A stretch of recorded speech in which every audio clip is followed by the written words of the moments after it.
Test 4. You will hear a number of different recordings, and you will have to answer questions on what you hear. There will be time for you to read the instructions and questions, and you will have a chance to check your work. All the recordings will be played once only. The test is in 4 sections. At the end of the test, you will be given 10 minutes to transfer your answers to an answer sheet. Now turn to Section 1. Section 1. You will hear a conversation between a staff member from Gaia's Guardians and a man who wants to do something to protect the environment. First, you have some time to look at questions 1 to 5.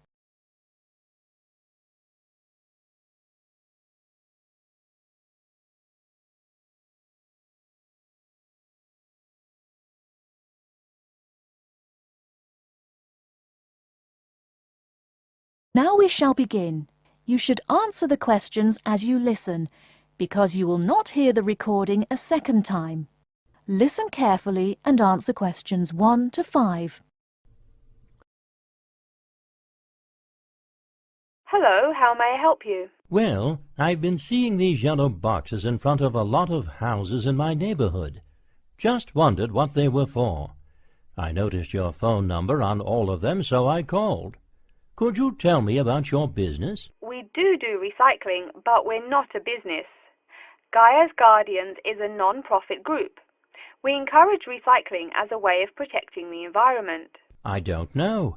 I mean, it is a good idea, but I really don't read the newspaper every day or anything. And we don't come collect newspapers every day. In fact, we only do pickups every other week. Oh, well, then maybe I could help. I mean, in my neighborhood, there's too much rubbish lying around everywhere. I'd like to help out, I guess. That's great, sir. You're doing the right thing. Okay, I need to get your contact information. What's your name, please? Peter Wisrow. Peter, how do you spell your last name? W-I-S-R-O-W? No, actually, it's W-I-S-R-O-U-G-H. Oh, I'm sorry. I'm a terrible speller. You're a good speller. It's just that my family are terrible pronouncers. You're quite a card, Peter. Okay, now what's your address? Number 168 Bridge Road. That's here in London. How about if I have any questions? I'm sending you a copy of our booklet too. The booklet has our phone number and our email address, helpline@blackcat.com. That's HELPLINE at BLACKCAT.com. But I nearly forgot to ask, what's your postcode? BS97PU. PS97BU? No, that's B as in boy, S97P as in Peter, U. Before you hear the rest of the conversation, you have some time to look at questions 6 to 10.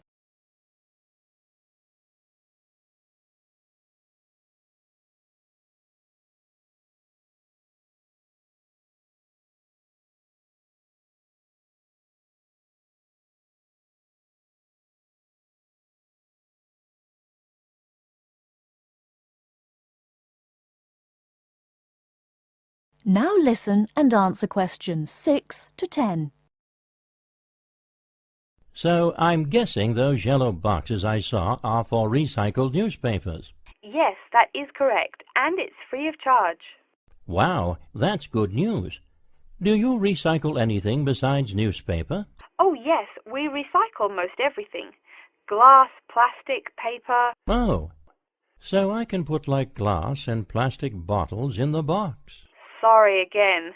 Things like that you have to bring to our collection centre. And where is that? Our main centre isn't that far from you. It's actually right on the east side of Central Park. That new blue building? That's the one. Cool. Hey, what's with all those different colored boxes outside that place? Oh, that's for the different materials we recycle. The blue is for metal, the green is for glass and plastics, and the yellow, of course, is for paper. Okay. I'll try and manage to keep all that straight. Oh, no need. They're each labelled. Great. So which one would I put magazines in? Actually, they don't go in any of the bins. Unfortunately, magazines can't be recycled because of the material they're made of. It's such a waste. So, would you be interested in volunteering? I'll think about it. Could you send me some more info? Absolutely. Along with the newspaper box, I'll be sending you our booklet, Savvy. That is SAVVY. It tells you about what you can do to protect the environment in your daily life. Plus, it lists things you can do as a volunteer with our group. Hey, that's cool. Thanks. My pleasure. Do you have any other questions or concerns? Nope, that's it. That is the end of Section 1. You now have half a minute to check your answers.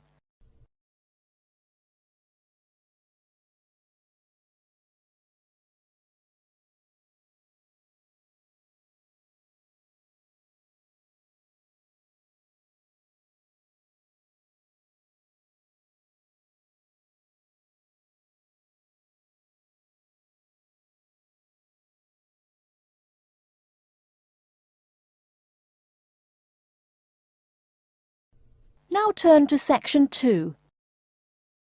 Section 2. You'll hear an introduction about how to make a resume and apply for a job. First, you have some time to look at questions 11 to 17.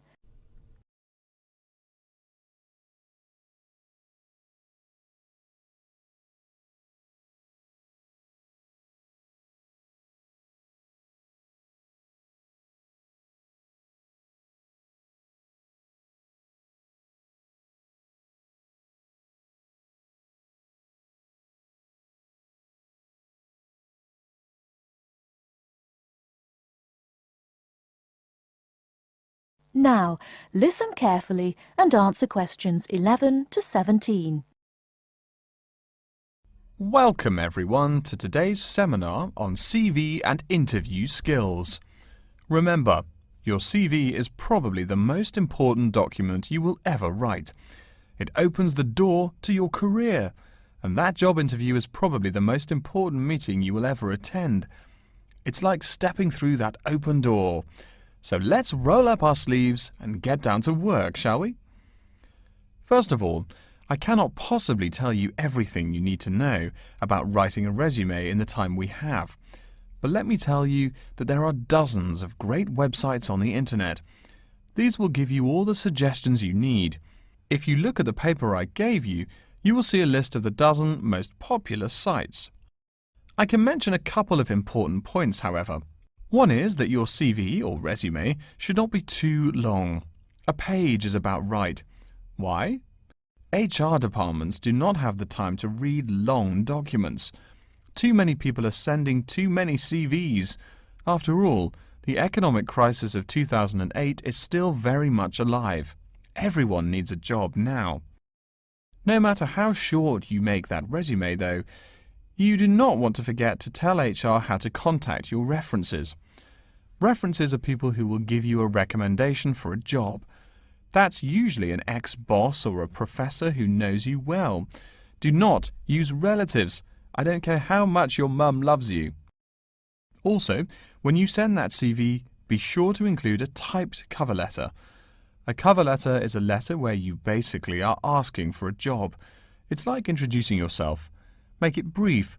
The real information about you is on that CV of yours, and please make sure the letter is typed. It doesn't matter if your handwriting is beautiful or not. Companies only read typed letters. Another point about CVs is you should try to have an attractive layout. Maybe use different type fonts or colors to highlight the information. Some people include a photo. You can find dozens of examples on the internet. Whatever layout you decide to use, however, avoid all spelling and grammar errors. I used to be an HR manager.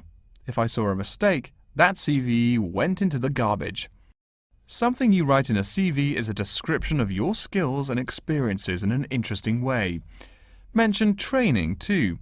I mean, these are what get you hired. Do not just say, I have lots of experience, or I have many skills. Tell that boss what you did, for what company, and when. Better, tell him how well you did it. Don't just say, I sold houses. Say, I sold £2 million worth of houses in my first year. That is, say something to make the person reading excited and curious. Finally, speaking of CVs, it's sad, but some people actually forget to provide a contact number. That's pretty silly. You wrote a great CV, you have HR dying to meet you, and they don't know how. You forgot your phone number. Oh sure, if you apply online they have your email address, but you just showed them you're forgetful. Why are they going to want to talk to you after that? Before you hear the rest of the talk, you have some time to look at questions 18 to 20.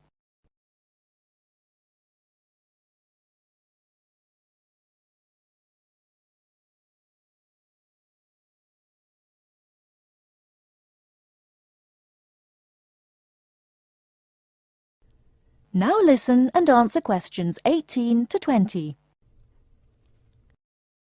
Alright, moving on to the actual interview. I'll go over what you need to know by the end of it and what you can discuss and negotiate on later once it looks like you'll be offered the job. First, there's working hours.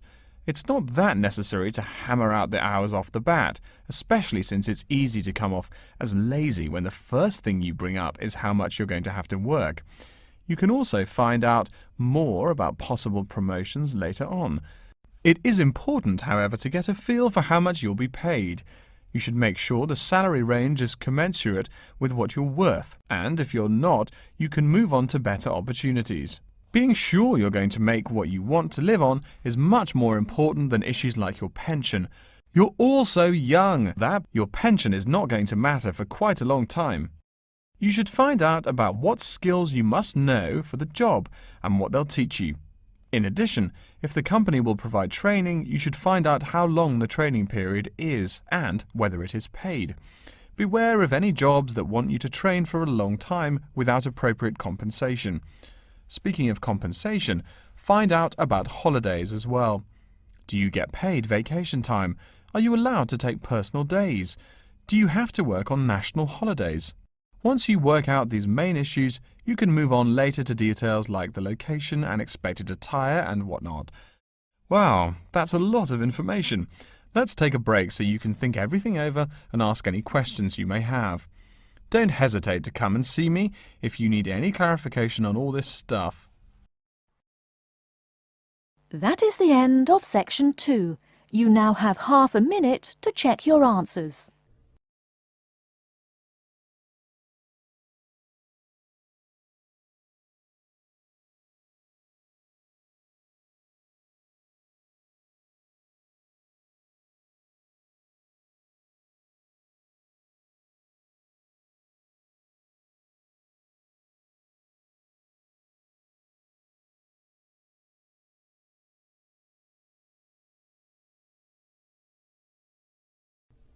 Now turn to section 3.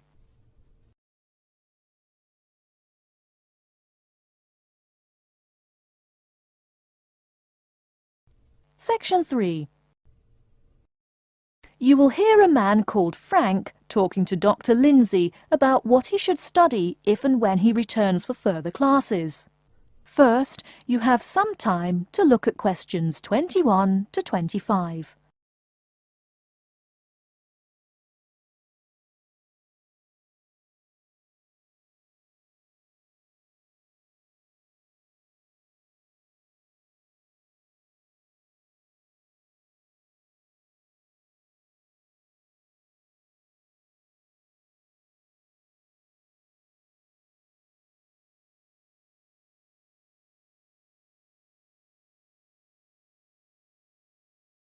Now listen carefully and answer questions 21 to 25. Hello, are you Dr. Lindsay, the returning student's advisor? Yes, that's right. Are you Frank? Your appointment wasn't until 2, but that's okay. Please come in and have a seat. Thanks. I like to arrive early whenever I have anything to do. That's certainly a praiseworthy habit. Let me see. It looks like you've taken a long break from school, and I understand you wanted to have a chat about what you should study if and when you return for further classes. It's such a big challenge. I don't know if I'm crazy for doing this or not. Believe it or not, I know exactly what you mean. Before I began working here at the university, I taught primary school for nearly 10 years.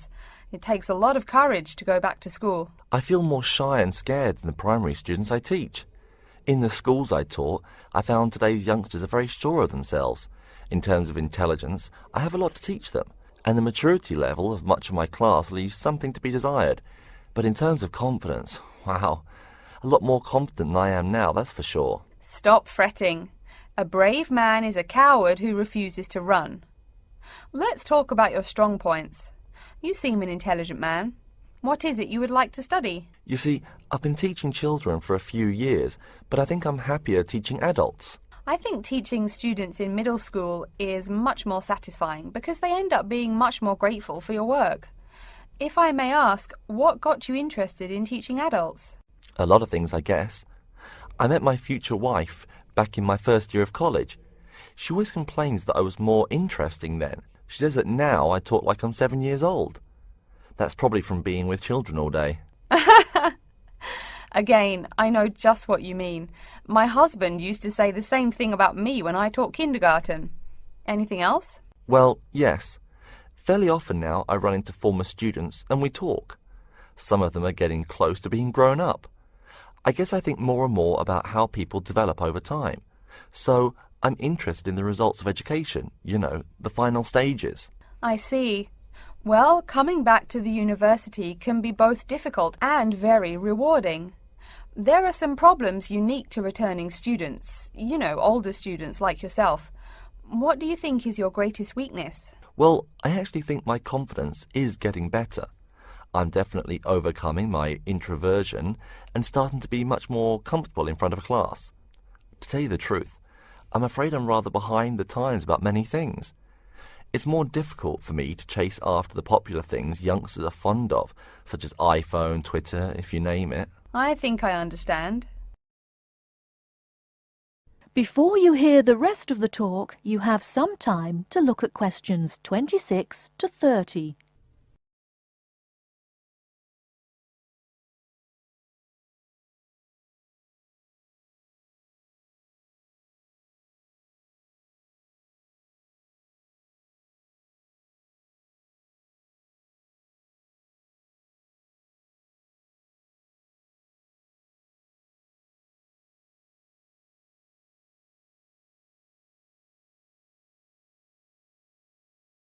Now listen and answer questions 26 to 30.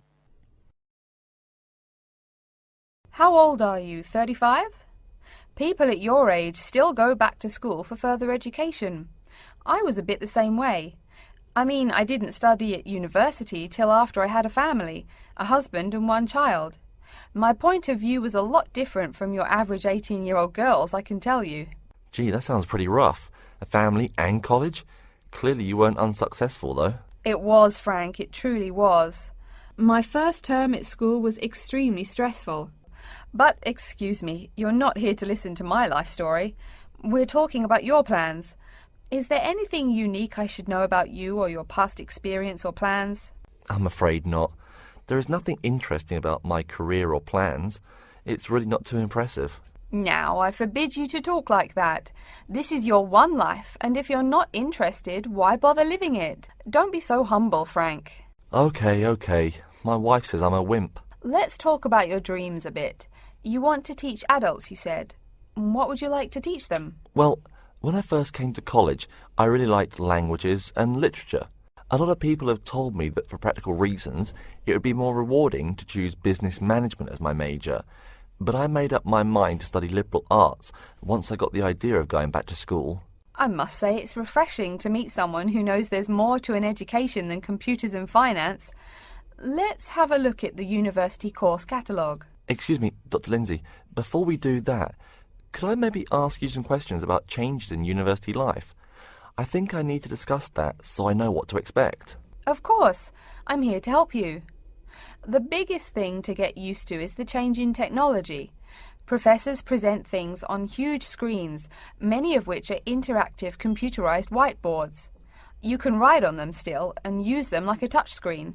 They're really handy. No more sloppy scribbled notes on the projector. Let's see, I doubt you'll be living in student housing, so I won't go into all the improvements there. Another major change that you'll enjoy is the plethora of resources available for students. As a student, you have 24-hour access to the gym and library privileges that include the use of school computers to scan, copy and print. And of course the media library, which contains movies from all genres and most of the movies listed on AFI's top 100 movies of all time. The dining facilities are also not what they used to be. They offer choices for all diets and you can expect a hot meal any time of day. Wow, things really have changed. I'll be sure to utilize all those great facilities in my time here. Thanks for all your help, Dr. Lindsay. I think that's all the questions I have for now. That is the end of section 3. You now have half a minute to check your answers.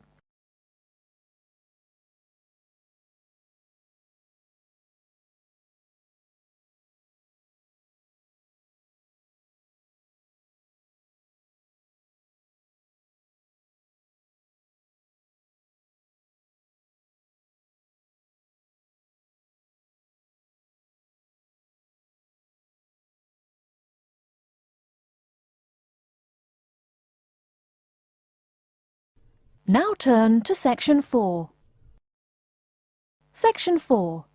You will hear an introduction about the curriculum and facilities of Wassamata University. First, you have some time to look at questions 31 to 40.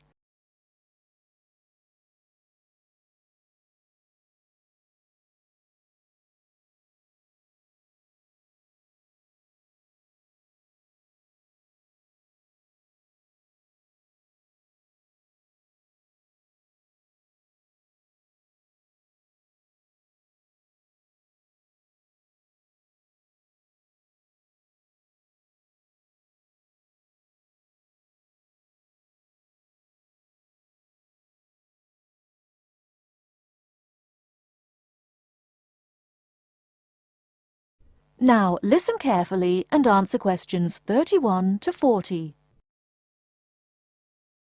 Okay, and welcome back. During the short break we just took, several of you approached me with questions. So before going on with the orientation talk, I'd like to address those queries. As I found, if one person asks a question, probably a dozen others are wondering about the same thing. The first question is whether Wassamata University employs modules technology as an instruction method. The answer is yes, we do. At least that's what the university catalogue says. If some of you don't understand what modules technology is, don't worry. I googled the word but couldn't find it. Apparently though, it's a method of broadband wireless access. At least that's what an American company's website told me. But again, don't worry. If you need to know something more, your professor can tell you. Another question someone asked me was what tomorrow's workshop on research methods and skills was about. Well, research skills include any method you can imagine for finding and presenting any information you need. That's not just schoolwork either. Writing English, the native language for most of you, and finding a job are also research skills. And yes, those will be addressed in tomorrow's workshop. As you know, Wassamata University is one of this country's premier universities for the study of the dismal science, economics. Some of you, it seems, want to get a jump on their classmates. During the break, half a dozen of you came up and asked me where to find economics tomes. I know it's odd, but this school's library holdings are divided up between two libraries. Economics books are in the old library. If you look out of the window behind me, you can see it. It's the red brick building. Oh, before I forget, you economics types also need a lot of math, am I right? Well, those math books are neither in the old library nor in the new one. They can be found in the math department building. Why am I telling you this? Doesn't the invisible hand guide economists? Maybe it's good you asked. In 2008, that hand shoved most of the world economy off a cliff, didn't it?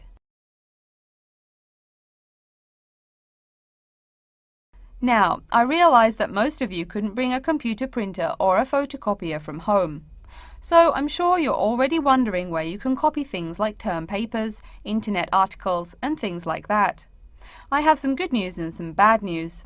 The good news is that there are a number of places you can make copies. These include both libraries and the Student Union building. Now the bad news. I'm sorry to say, most classroom buildings and academic departments do not have copiers students can use. So most of the large buildings you see around campus do not have copiers for students. The copiers there are reserved for professors and office staff. Oh yes, I nearly forgot to tell you. If you need to have printing done, all the copiers available to students are laser printers. Plus, for your convenience, you can pay using prepaid cards. You can get those in the Student Union building. That just covers the questions put to me. If you have more, please see me during the next break at 2:15. Right now, though, I'd like to start to give you a rundown on the various facilities here on campus. That way you won't get lost so easily in the weeks to come.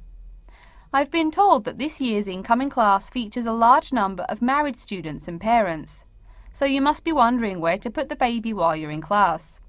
Okay, right now we're in the Student Union building, right? Remember the big doors in front where you all came in? If you go out of the building, you can see the nursery is just on the other side of this building. It's only about 20 meters away. Convenient, eh? Next, we're all from different places around the country. Some of you are from other countries. That means we're pretty likely to get sick during the first months of school as we expose each other to many new viruses. So where's the doctor? Of course, you need to find the Medical Services Centre, which is on the right as you leave the building. Remember, that's the second building on the right. And if you look out of that window, you can see a lot of antenna and satellite dishes on the roof. So that's what we call the Media Centre. Yeah, I know, I think it's confusing too. The Media Centre is next to the Medical Centre.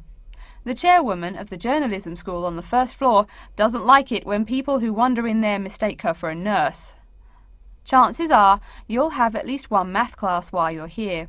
That red building there, just outside to the left, is the math department building. I know, it looks about as old as the subject of math, but I assure you that the inside is equipped with state-of-the-art classroom equipment, including interactive chalkboards and surround sound in every room. Oh, can you see the back building there? Yes, behind the Media Centre. Quite new, isn't it? That's the new library, just decorated. They're back to back, you might say. If you look just to the left of it at the lower, older-looking building, you'll find the old library. It's nice and quiet, perfect for those marathon study sessions during exam week. Since the weather is so nice, why don't we stop looking at our maps, but go for a walk around the campus? That is the end of section 4. You now have half a minute to check your answers.